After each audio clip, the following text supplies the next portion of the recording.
Shine bright like a diamond.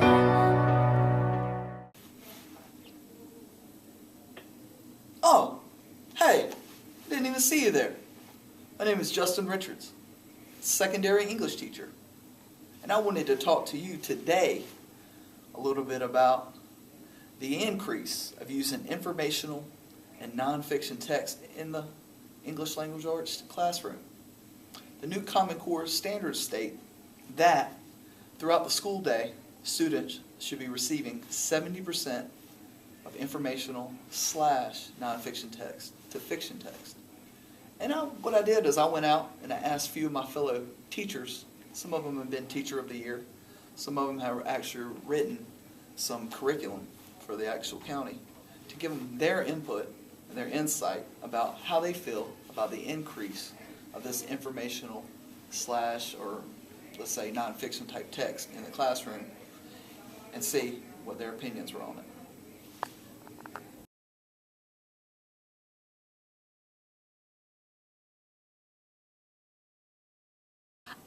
I do feel like it's preparing them more for the age that they live in. Like, I feel like we live in an informational age, so they really do need to learn how to process the information that's been given to them because they have so much.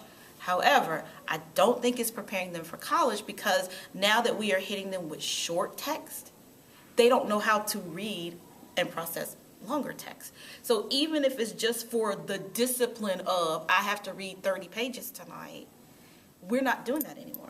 And then they get to college and professors are saying, have this 40 pages read by the time I see you. And they can't. They don't know how to chunk it. They don't know how to process it. It's overwhelming. And so is it preparing them for the age that they are living in? Yes. Is it preparing them for college?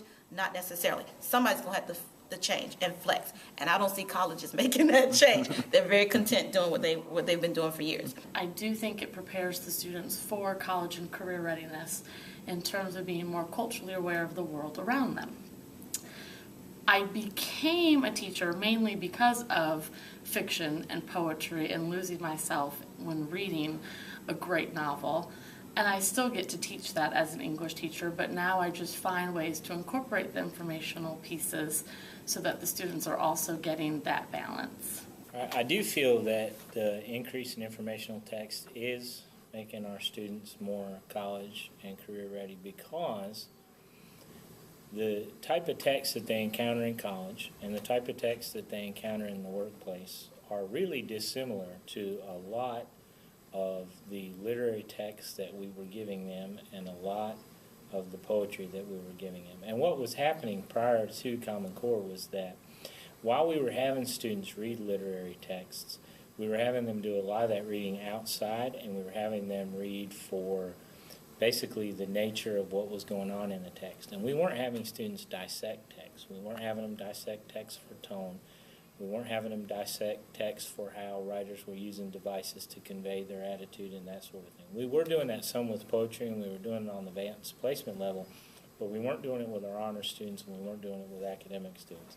So when we were forced to shift to these informational texts and began to look at those texts, it kind of awakened in teachers that we could teach literary texts the same way, and in fact should have been doing so all along. And so I think in teaching students how to read smaller texts in isolated settings, we've increased their ability to analyze novels, different pages of novels, using those same devices.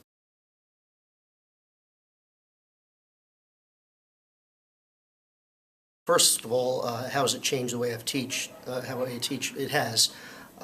We no longer are, the main focus isn't, okay, let's, read a novel, do a study guide, and kind of, regurgitate information. That certainly is a thing of the past.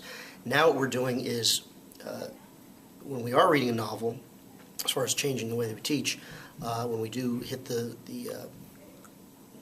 literary elements there, is we want to have the student break down the reading and really understand what they are reading. In other words, using some of those same skills where they pull the informational out of the informational texts into over to fiction.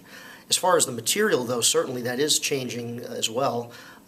Reading, again, kind of dry information. Maybe it's about science. Maybe it's about geographical information. Maybe it's reading a famous speech from history. And has that made it a little less interesting for students? Probably. Has that maybe changed the way that they are inspired and want to develop kind of a lifelong love of reading?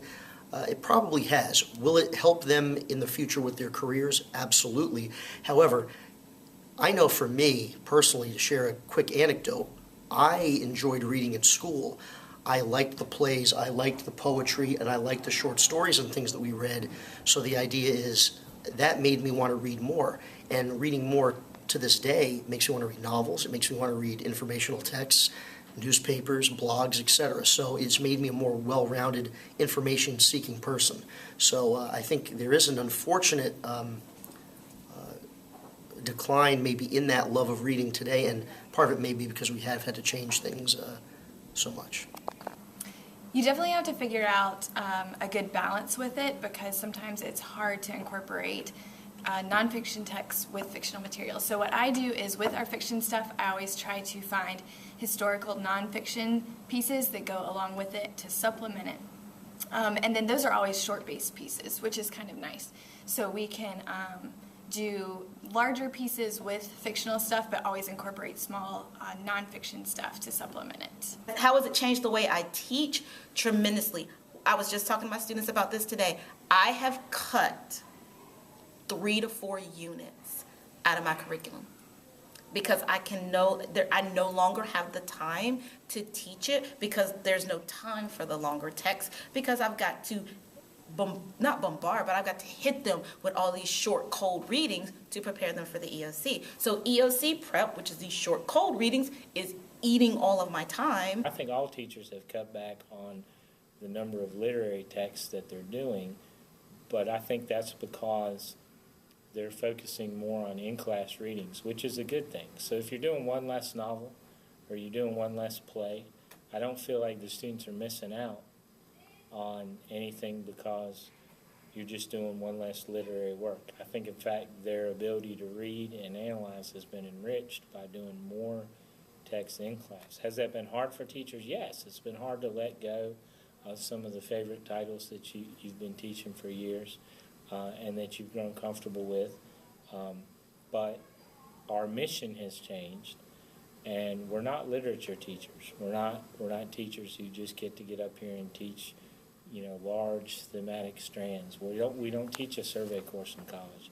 We have to teach students how to encounter texts, make meaning in text independently, and write about texts. And we have to still be teachers who teach writing and argument.